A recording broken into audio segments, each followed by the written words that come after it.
Hello there, welcome to the Raphterra channel. My name is Raph and I aim to provide the best Legends of Runeterra content on the internet.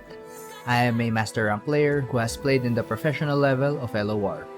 I've competed in several seasonal tournaments and participated in the qualifiers for the 2021 World Championship. Today, I'm bringing to you my full guide on Jayce Ferros Control, the deck that I used to climb in my NA Smurf account from low diamond to diamond 1 with 43 games at 65% win rate.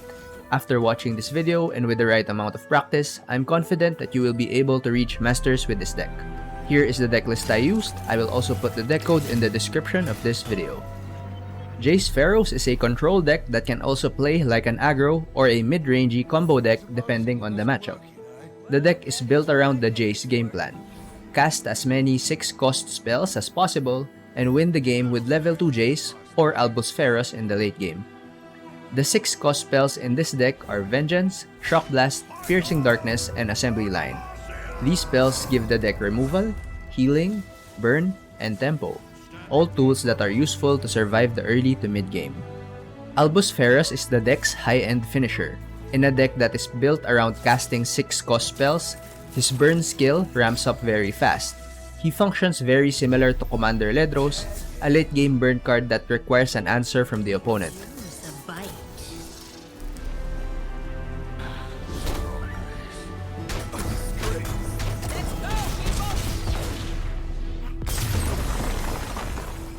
Another plus of running Albus Ferros is that he draws Jayce upon summon. Jayce is our main champion. You can play Jayce with Challenger to remove backline units. Hey, big man. You ready? Oh,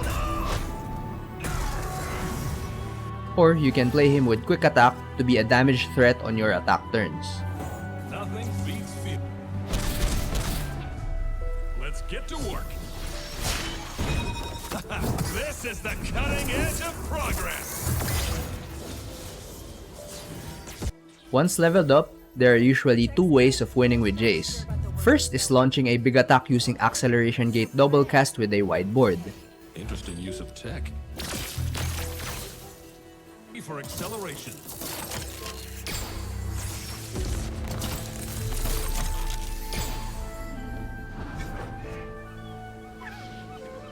Second is using Shock Blast double cast to burn the enemy Nexus down. Hey, show me that again. Here we go.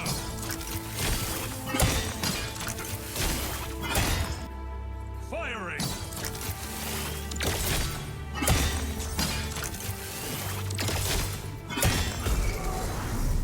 From Jayce's support package, this deck also runs the Forge of Tomorrow for tempo and Ferros Financier for card generation. Speaking of tempo, it's very important for spell-heavy decks to maintain tempo with units on board. This is why the deck runs the Sentinel package, Burgeoning Sentinel and Buru Sentinel. These units get bonus stats when an opposing unit is removed. In addition to this, they can also exert pressure and deal Nexus damage due to having the Fearsome keyword. The deck runs 2 copies of Elise, another early Fearsome unit. Vi will occupy the final champion slot since it can be bad to draw too many copies of Elise. Vi is a good one-off because she can be used as removal for backline champions. To close off the deck build, we are running Thermogenic Beam, Mystic Shot, and Vile Feast for removal, and Glimpse Beyond for some card draw. Now that you have a good picture of the deck build, let's go into how to actually play Jayce Ferros Control. There are usually 3 things that this deck does. 1. Removing units with spells or trades, which is reactive. Join the glorious evolution.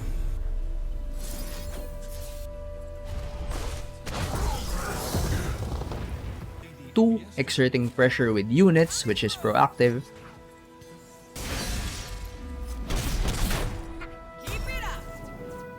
And 3. Finishing games with Jayce or Ferros. The power spike.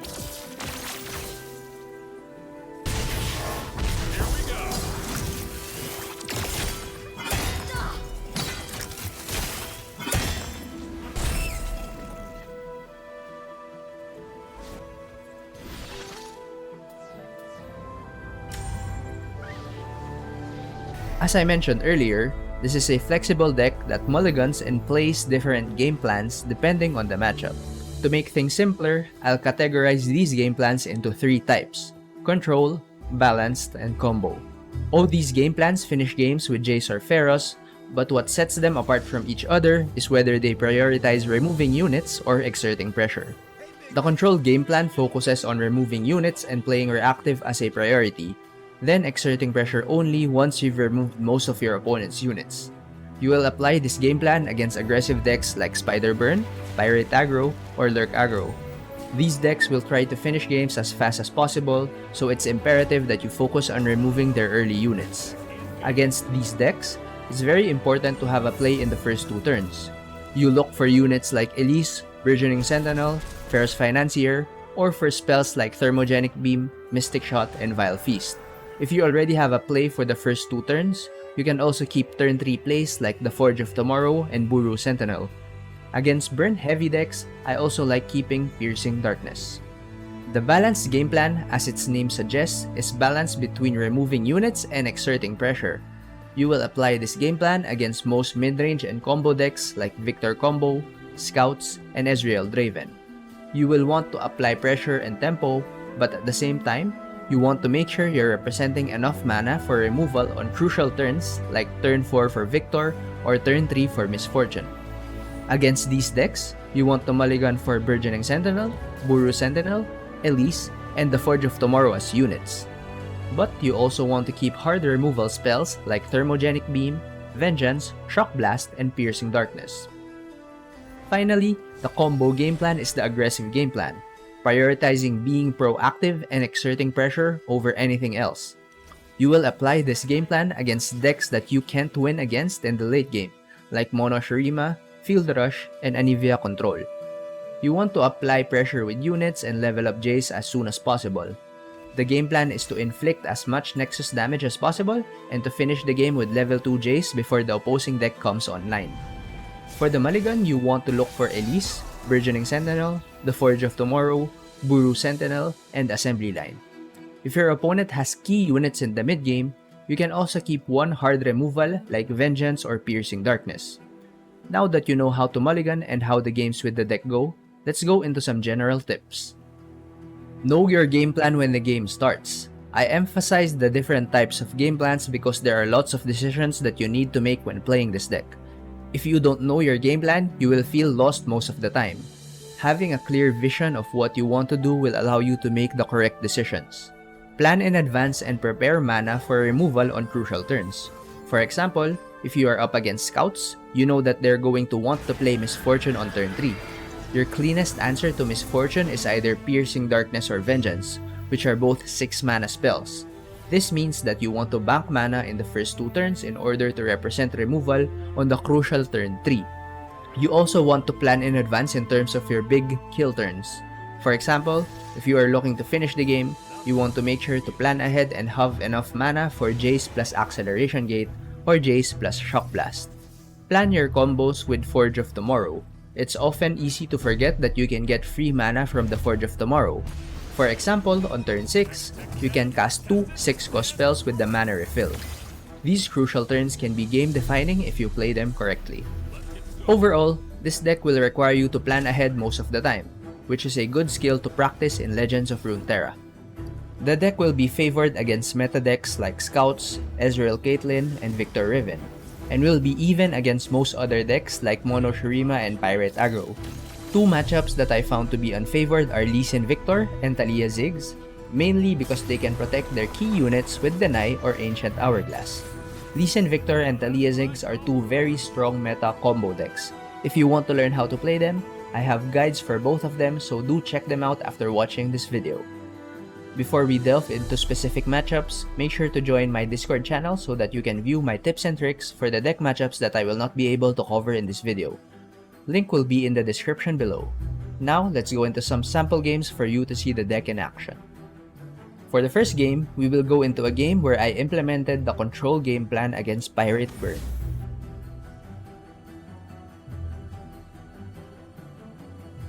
Pirate Burn is very popular right now because it can outpace Riven Victor and Mono Shurima.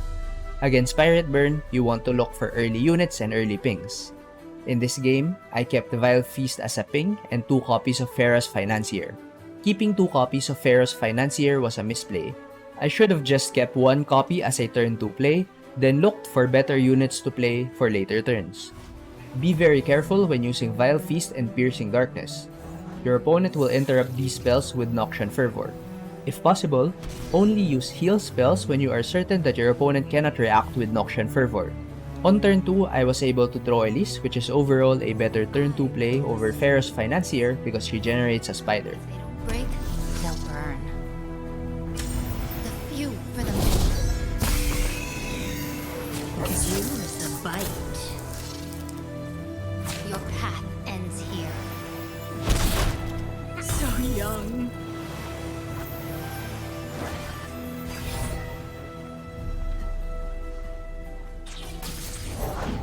War Mason, reporting for duty. In this spot, if I had Mystic Shot, I would have used it to prevent the damage from going through. You can use Mystic Shot and Vile Feast to interrupt burn spells or burn skills that target units. Here, I chose Vengeance so that I can have a clean answer if my opponent plays Gangplank. Hush now.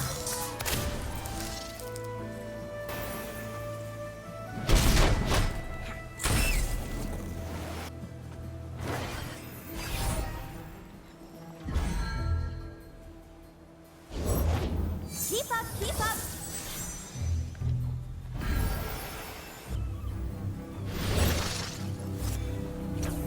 Hey, big man! You ready to get inventing? All day, every day, Reggie. Just as I hypothesized. Return me to the sea. Very kind of you to grace us with your presence, milady. Axel, shut up. Fucking hell. Here, I took the chance to use Vile Feast since my opponent doesn't have enough mana to interrupt the drain. You started without me. Let's do this!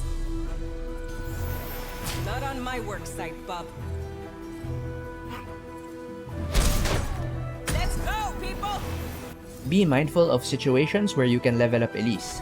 Level 2 Elise with her spider army can sometimes turn games around. My true beauty is beneath the skin.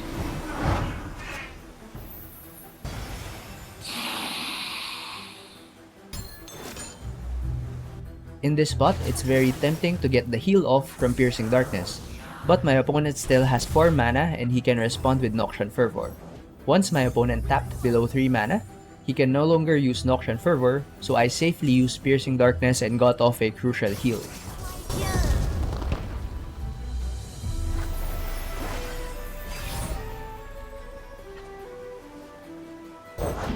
Dangerous water.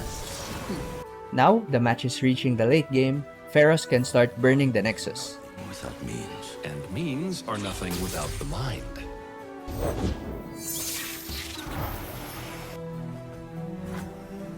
This is our way.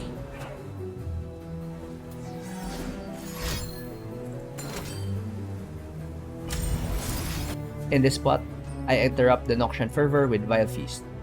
With my Nexus still very healthy at 17 health, my opponent surrenders. Generally, when implementing the control game plan, you just want to survive the early to mid game as much as possible. Against aggressive decks, if you will be able to reach the late game with a relatively healthy Nexus, you can easily close the game out with Jayce or Albus Ferros. For the next game, I will show the balanced game plan against another popular meta deck, Ezreal Caitlyn.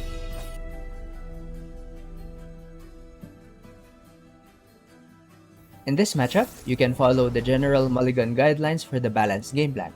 For this game specifically, I kept Thermogenic Beam in my opener and threw away everything else. Shock Blast is a key card in this matchup, since it can kill most key units with 3 health, Caitlyn, Ezreal, and Ballistic Bolt. I'm passing on the first 2 turns to make sure that I can respond to anything. Turn 3 is usually the big turn for this matchup since this is where they play Caitlyn. Case. Demacia sends its regards. I didn't block here because I want to reserve my units. Both of our decks run lots of removal, and this matchup often comes down to who can retain more units on board. As much as possible, I want to remove his units with my spells instead of with trades. I used Mystic Shot to be mana efficient so that I can remove his unit with my second Mystic Shot in hand.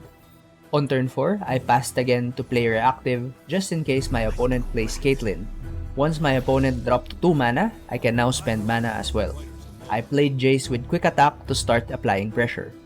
Unfortunately, my opponent removed Jayce with Thermogenic Beam, but now I can remove his Fearsome Blocker and inflict some damage to his Nexus.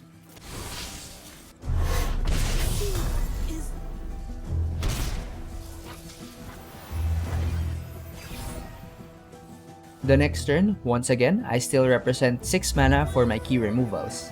Shock Blast is super perfect in this spot to remove his elusives.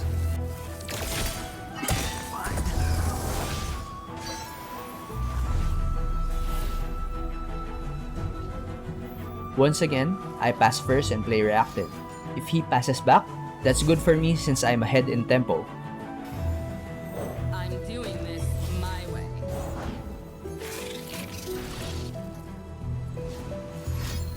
Vi having Tough is great in this matchup since she would usually require 2 or more cards to be removed. Good.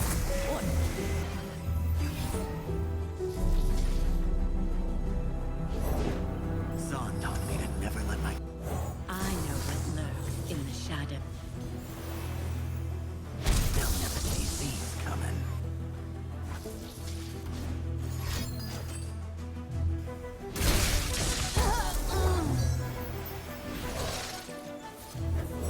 Nothing beats field testing.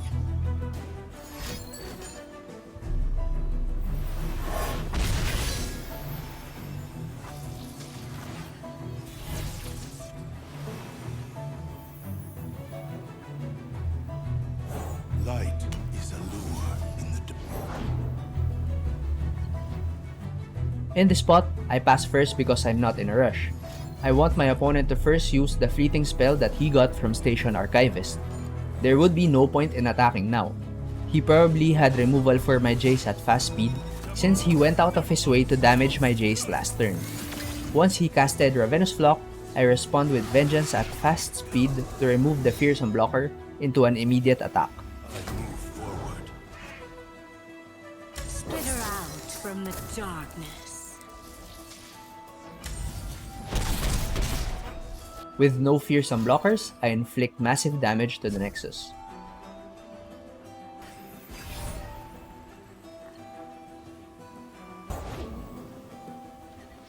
Hiding in an unsolved mystery.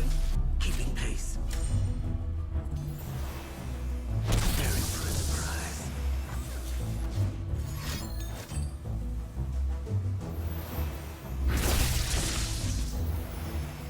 The future is what I Make it.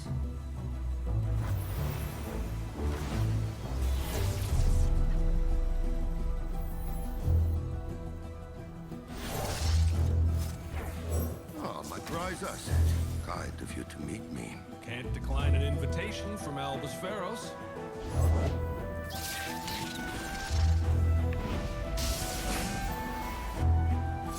Power spike.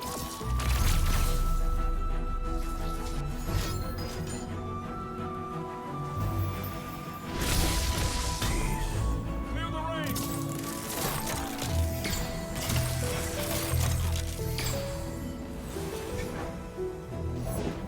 News from the Undercity shift detective. Carry on.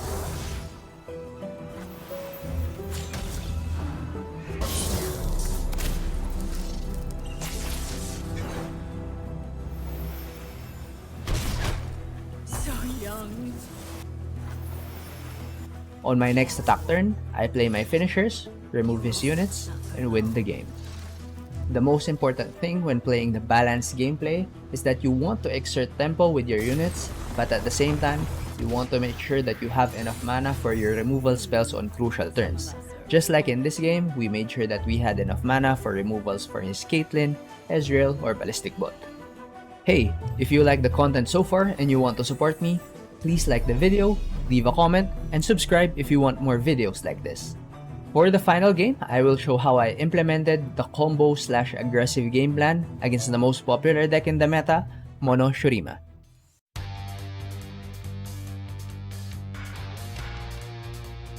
In this matchup, you're looking to exert pressure with early units. If you already have early units, you can also keep removal spells for Seraph. In this game specifically, I kept Burgeoning Sentinel and the Forge of Tomorrow to exert pressure early.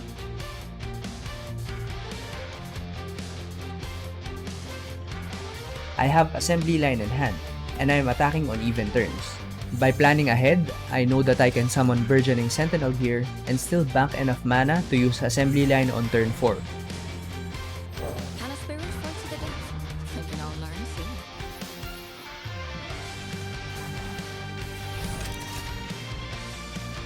However, on turn 2, I drew Elise, so my plan of using Assembly Line on turn 4 is out of the question.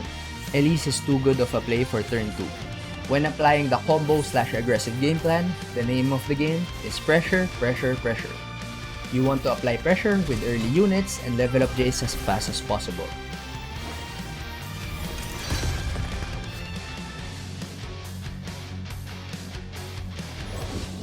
The oasis of the bomb flows again. Buru Sentinel is another great fearsome unit to have in this matchup.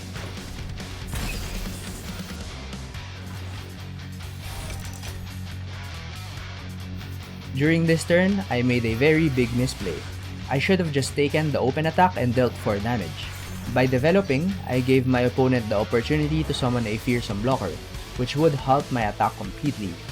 After my misplay, I technically could still attack, but I would lose value out of the Buru Sentinel. Instead, I opted to wait for next turn so that I can kill a unit with my Thermogenic Beam and buff my Sentinels. I used Assembly Line to gain tempo and get the free mana refill. I will still have enough mana to cast Thermogenic Beam to remove his only fearsome blocker.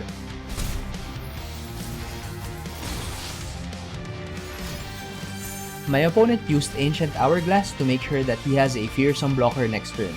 This is great for me because he wasted a removal protection that he could have used on his champions.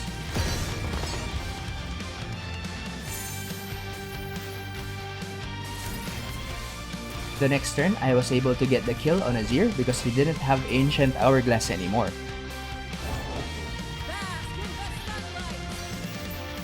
Yes, my lord. He was able to get enough blockers for my attack, but after the trades, I'm starting to get ahead in tempo.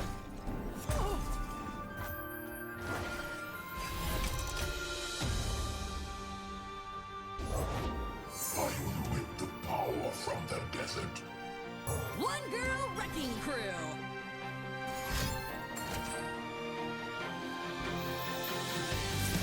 This spot will probably be the best spot to use Glimpse Beyond since we need to refill our hand badly.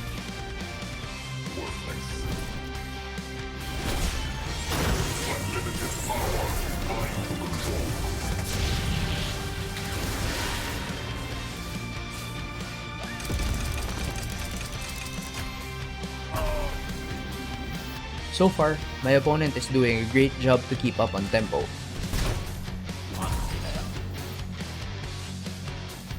In this spot, I have 2 choices, either to play Albus Ferros or to go wide with my fearsome units.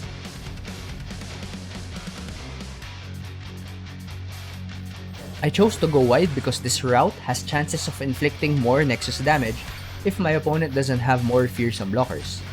I removed his fearsome blocker with my spells. I use my spells in different chains in order to play around Rite of Negation. Unfortunately, my opponent had another Rite of the Arcane and my fearsome game plan was halted again.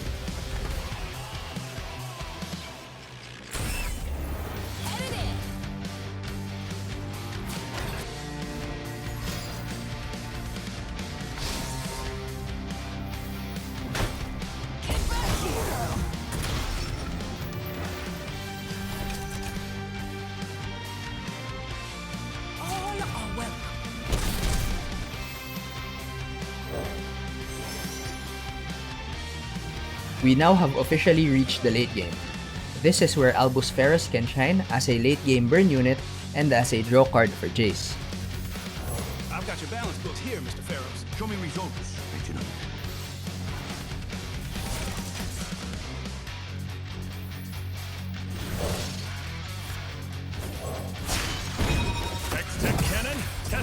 And prime. Hey, big man. You ready to get in bed? All day, every day. In this spot, with my opponent playing Golden Ambassador, I need to play around either Azir or Seraph. If it's Azir, it should be no problem since we can close the game out with Acceleration Gate. Him throwing Seraph would be worse since he can stop our wide board with Rite of the Arcane. Ready for acceleration.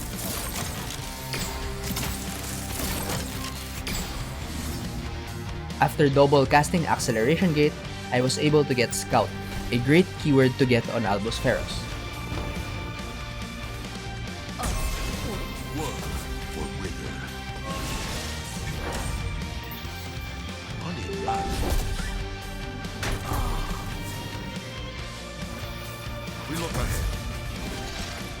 By exerting pressure in the early to mid game, we forced our opponent to make awkward plays and prevent the Sundisk from flipping. With Acceleration Gate granting Jayce and Ferros great keywords, we win the late game. Now that's what I call progress.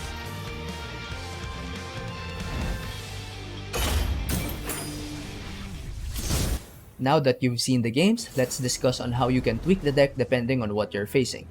This is a Shadow Isles control deck, so we have lots of options to tech cards depending on the meta. Withering Wail is a good card to consider if you're facing lots of aggressive decks or decks running Poro Cannon. You can take out one copy of Albus Ferros if you want to put in one copy of Withering Wail. If you are facing more late game oriented decks, you can put in one more copy of Assembly Line for one more copy of Piercing Darkness. This is actually the first Jayce deck that I played, and it turns out that he is a lot of fun to play. If you are looking to have a deeper understanding of playing Runeterra, this deck is the perfect deck to master because you will need to implement very different game plans depending on what you're facing. Once again, if you loved this video, make sure to like, comment, subscribe, and consider joining my channel. I hope that you have a nice day, good luck climbing, bye-bye.